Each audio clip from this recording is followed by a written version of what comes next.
Une action ce soir devant la mairie à Annecy pour protester contre l'instauration de la loi Taubira il y a quelques jours votée à l'Assemblée nationale. Je vous propose d'écouter les manifestants.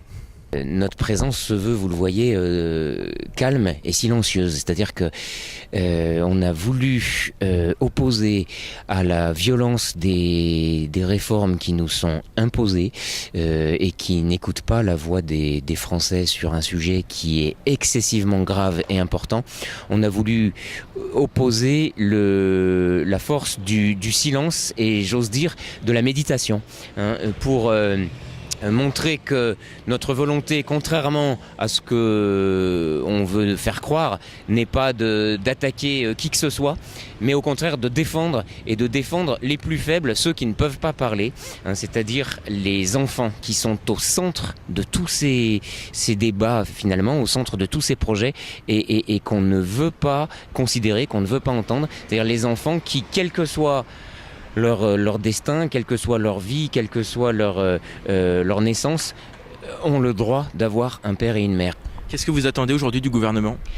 Eh bien, qu'enfin il entende la voix de son peuple, puisque ce gouvernement, son rôle, c'est de diriger un peuple, diriger un pays, et pas de se conduire en aveugle, en autiste, en disant j'ai décidé par orgueil que tel texte devait s'appliquer, quoi qu'en pensent les Français, puisque ça devient réellement l'inverse de la démocratie, et je dirais même que finalement, quel que soit le sujet, même si on parlait de quelque chose d'anodin, la méthode est déjà grave. Or, en plus, on parle de quelque chose de catastrophique. Donc c'est doublement grave sur la forme, sur le fond. Donc on attend du gouvernement qu'il prenne enfin conscience qu'on ne dirige pas un pays quel qu'il soit, et surtout pas la France, comme cela. Écoutez, ça s'appelle les veilleurs de la famille, et il y a la même chose un peu partout en France.